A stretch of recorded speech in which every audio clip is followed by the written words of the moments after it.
Welcome to Bethel Online Education Hub. Learn anytime, anywhere. Don't forget to like, comment, share, and subscribe for more. Let's learn together, the Bethel way. So a pleasant day, my dear students, and welcome to your personality development. So today, we will tackle the lesson 9, social relationship in middle and late adolescence. So today, we will focus on lesson 9.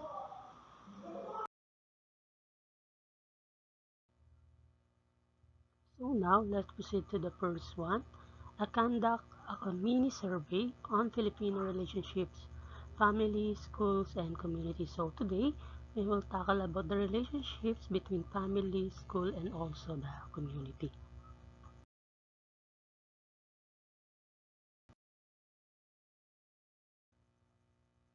So now let's proceed to the next one. So Filipino relationship, family, school, and community. So Filipinos' perspective in building family relationship focus on establishing close ties. They are very hospitable and friendly people. They always smile no matter how they feel. Meeting someone for the first time, they do not hesitate to give a smile before starting conversation. So, pag sinabi nating Filipino relationship with family, schools, and community, sa kulturang Pilipino, ito ay malaki ang papel ng pamilya, paaralan at komunidad sa paghubog ng ating mga tao, ng isang tao. So, magkakaugnay ang mga ito sa paglinang ng ugali, kaalaman, at pakikitungo ng isang individual sa lipunan. So, ang pamilya ang unang institusyon na kinabibilangan ng isang tao. Sa loob ng tahanan, natutunan ng bata ang mga unang aral sa buhay. So, sa paaralan naman, ang paaralan ang ikalawang tahanan ng mga kabataan. So, sa komunidad ay mas malawak ang lipunang ginagalawan ng pamilya at paaralan. So, kung maganda ang ugnayan ng tatlong ito, mas nagiging buo ang paghubog sa isang individual na may mabuting asal, may malasakit sa kapwa, at may kakayahang maging mabuting mamamayan ng ating bansa. So, yun po yung relationship between family, school, and community.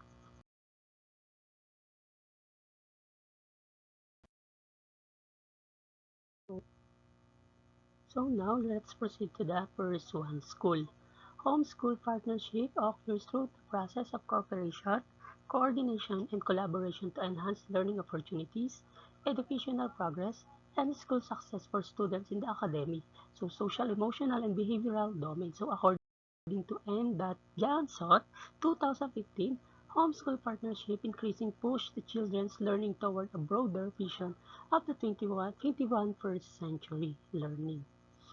So, sabi diyan, si school daw, ang paaralan daw ay tinatawag na ikalawang tahanan ng ating mga kabataan. So, isa itong mahalagang institusyon kung saan hinuhubog ang isipan, asal at kakayahan ng mga mag-aaral upang maging matalino, responsible at makataong mamamayan. So, ang mga papel nito is pagbibigay ng kaalaman. So, sa paaralan, natututo ang mga bata ng iba't ibang asignatura tulad ng math, science, Filipino at iba pa. So sa paglinang ng asal at disiplina, tinuturuan ng mga mag-aaral ng tamang asal, respeto sa guro at kaklase, at disiplina sa sarili. Pangatlo, pagpapahalaga sa pagkakaisa at pakikisalamuha. So sa paaralan, natututo ang mga bata makisama, makipagkaibigan at makiisa sa grupo. Paghahanda sa kinabukasan, ang edukasyon ay susi sa magandang kinabukasan. So kahalagahan ng paaralan sa lipunan, tulay ng pagbabago, kasama ng pamilya at komunidad, at higit sa lahat lugar ng oportunidad.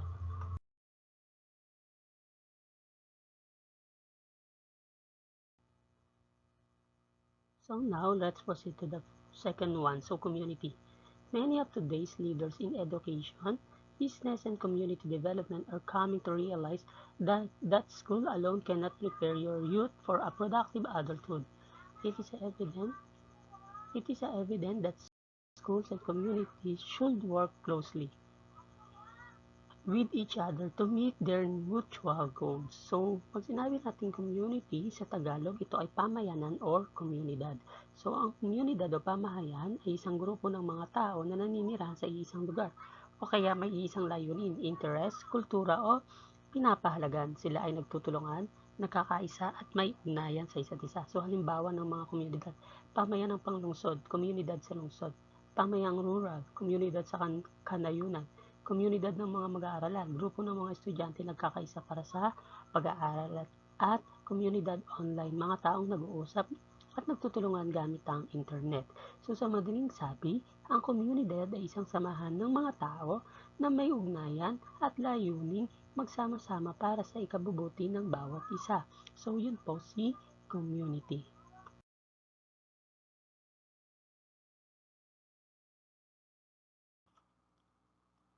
So now let's proceed to the next one. So conducting a mini survey. Mini survey are carefully focused on a specific topic. It contains only 15 to 30 questions. It is given to a small sample of 25 to 70 people. It usually uses more closed than open-ended question. That is, they use question that force the respondent to choose from a small set of alternative answer rather than inviting a freely expanded comments. So, pag sinabi natin conducting a mini survey, ito ay ang maikling tanong or simpleng pananaliksik kung saan kumukuha tayo ng mga impormasyon, opinion o saloobin ng ilang tao tungkol sa isang particular na paksa. So karaniwan itong ginagawa sa maliit na grupo lamang. So hindi tulad ng malaking survey na mas maraming kalahok. So ang layunin ng mini survey, alamin ang opinion ng tao, makakuha ng idea or feedback, gumawa ng desisyon or base sa sagot ng mga kalahok. So halimbawa, kung ikaw ay nagbebenta ng milk tea, maaari kang magsagawa ng mini survey para tanungin ang 10 tao kung anong flavor ang gusto nila. So classic, winter melon, or matcha. So sa ganitong paraan, malalaman mo kung anong flavor ang mas patok sa kanila. So ang mga paraan ng pagsasagawa ng mini survey, ito ay maghanda ng mga tanong. So halimbawa, anong milk tea flavor ang paborito mo? Pangalawa, pumili ng mga sagot, ng mga sasagot. So halimbawa, 10 kaibigan or customer.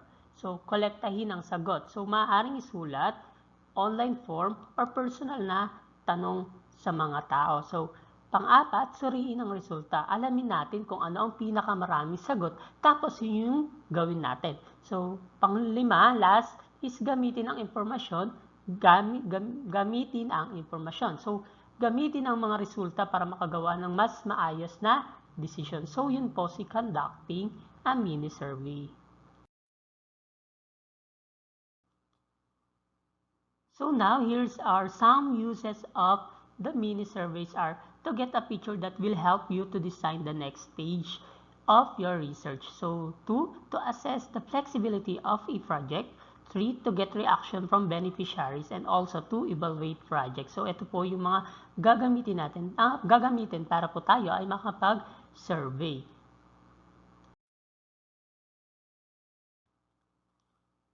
So, now let's proceed to the next one. So, advantage of mini survey. So, a mini survey can be completed in the 3 to 7 weeks compared to large surveys that can take a year before the whole process is completed and the results are analyze. So, pag sinabi nating a mini survey or advantage of mini survey, ito ay isang mabisang paraan upang makakuha ng isang informasyon o opinion mula sa isang maliit na grupo ng tao. Narito ang mga kalamangan o bentahin nito. So, number 1, mabilis gawin. So, dahil kaunti lang ang tanong at kalahok, mabilis matapos ang buong proseso mula sa pagtatanong hanggang sa pagsusuri ng sagot. So halimbawa, kaya mong tapusin ang mini survey sa loob ng isang araw o kahit ilang oras lang. So mas mura, pangalawa. Hindi mo kailangan ng malaking budget para magsagawa ng mini survey. So ang halimbawa ito, gamit ang Google Forms or Messenger, pwede ka nang mangalat ng sagot ng walang gastos. So pangatlo, simple at madaling intindihin. So, madali para sa mga sumasagot dahil kaunti lang ang tanong at direkta sa punto. So, isang tanong lang, halimbawa nito, isang tanong lang gaya ng, ano ang paborito mong ulam? Yun ay sapat na para makakuha ka ng konting idea. So, number 4, nakatutulong sa mabilis na desisyon. So, kung kailangan mong magdesisyon agad, halimbawa sa negosyo o proyekto, makakatulong ang mabilis na feedback mula sa mini survey. So halimbawa, kung aling produkto ang mas gusto ng customer, malalaman mo agad batay sa resulta. Pang-5, flexible o maaaring lakma. So, pwede mong baguhin ang format, paraan ng pagtatanong o dami ng kalahok depende sa pangangailangan. So, halimbawa nito, pwede itong gawin ng harapan, sa telepono o online, depende sa kung ano ang mas maginhawa sa iyo. So, ang mini survey ay isang praktikal, mabilis at abot-kayang paraan ng pagkuha ng impormasyon. Mainam ito kung gusto mong mabilisang feedback mula sa maliit na grupo. So, yun po yung advantage ng mini survey.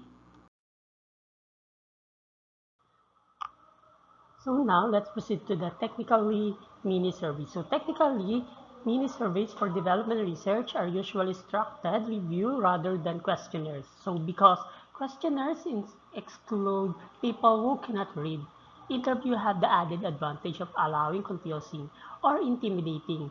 So the respondents are few, so a mini survey may not give you a great precision, but it may be good enough to give you a general picture of situation, trends, and patterns. So ito po yung mga technically na pwede nating ma-experience during the survey. So ito yung mga karaniwang mga disadvantage na pwede natin makuha tuwing magsa-survey tayo. So yun po ang technically natin ng advantage po ng mini survey. So now, let's proceed to the step in conducting a mini survey. So today, dito naman aalamin natin kung ano ba yung mga step by step paano mag-conduct ng survey. So the first one is clarify your objectives as yourself. So kailangan clarify yung mga objectives na dapat i-ask natin. So yung mga question dapat natin is clarify yung mga question na ibibigay natin sa mga taong isa-survey natin. So, the first objectives is, what do I want to find out? Why? Number 2, is the technique the way to get these kinds of information? And see, when I get the answer to this question, will me meet my needs? So, the step 2 is find out what else has been done. So, there are ready-made survey questions which were utilized by some researchers and may be good enough for your purpose. So this may provide you with some useful ideas and information and will allow you to use for your study. So kailangan daw ready-made na yung survey natin kapag magsa-survey na tayo. So find out what else has been done. So hanapin daw natin kung ano pa yung pwede natin gawin. So ano rin yung mga purpose natin. So good enough ba yung purpose natin sa ibang tao? Tapos, some research din tayo. Mag-research din tayo sa mga pupuntahan natin lugar. Kung minsan kasi kailangan kapag mag-survey tayo, yung isang lugar na pupuntahan natin is alam na natin kung sino yung mga nakatira doon. Mag-research na agad tayo kung sino ba yung mga dapat nating i-survey. Baka mamaya, ang yung isa-survey pala natin yung culture nila hindi pala doon pwede. So, kailangan i-research na natin kung pwede ba doon yung isa-survey natin sa lugar nila mismo. So, yun po, yung step 2 natin. So, find research. Yes. So, the step 3 is choose the respondent. So, first, you must decide where you are going to ask your question. To the entire group, or second, you use sampling. So, dito naman sa step 3, kailangan piliin muna natin kung sino ba yung mga respondent natin. Hindi yung makapag-survey lang tayo. So, kailangan sabi ko nga sa step 2, i-research muna natin kung sino yung mga pwedeng i-survey. So pag na-research na natin kung sino yon, so piliin natin kung sino naman yung mga responded natin. So, yun naman yung step 3. So, the step 4 is develop the question. So, syempre, prepare your question to be asked from your respondents. Learn to write good question by thinking things through and by knowing about the people who will answer them. So, develop the questions. Kailangan yung question natin is sa mga responded na ibibigay. Yung mga question na ibibigay natin sa mga responded natin, dapat madali lang nilang masagot. Hindi yung, baka mamaya yung question na ibibigay mo pang Miss Universe, di ba? So, dapat i-develop natin yung mga easy question lang dapat na madaling sagutan ng mga responded natin. So, yun naman yung step 4 natin. So, i-develop natin yung question natin. Yung tipong pag nagtanong tayo sa kanila, parang mapapaisip sila na, ay oo nga, di ba, mga ganong bagay, parang doon pa lang sa question, maiisip na nila yung mga kung ano yung kailangan, kung kailangan ba nila talaga yung piniprepare. So now, let's proceed to the examples of mini-survey. So ito yung karaniwang example na mini-survey. Para pag gumawa kayo ng survey, ito yung example. So, number one question, how satisfied are you with our survey? So, very satisfied, neutral, dissatisfied, very satisfied. So, ito na, what did you like most about your experience? So, open-ended. So, what can you improve? Sasabihin mo dyan, sasagutin niya ng sinurvey mo. So, how like are you recommend us to a friend or collage? So, very likely, neutral, unlikely, and very unlikely. How did you hear, number 5, how did you hear about us? So, social media, friend or family, Google or search engine, advertisement, or other, please. Kung may iba man, i-specify nyo. Ito yung karaniwang examples ng mini survey.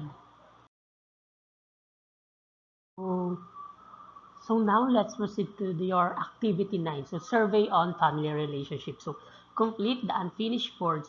Put a check mark to the family members who the social skill is suited. So for example, ayan, may mga question dyan.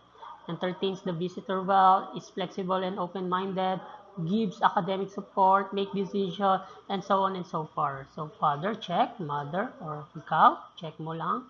So yan po ang inyong activity. So, after nyo mag-survey, so process questions. So, meron tayong mga question. So, what made you decide to assign the social skill of each family member? How certain are you that these social roles are really intended for them? So, 3, what is the impact of performing these social roles in maintaining harmonious relation in the family? So, ikaw ang magsasagot nito hindi yung sinurvey mo. Ikaw ang magsasagot niyan. Okay, nagigets ba? So, isusulat siya sa yellow paper or bond paper. Tapos, picturean nyo, then send nyo siya sa akin.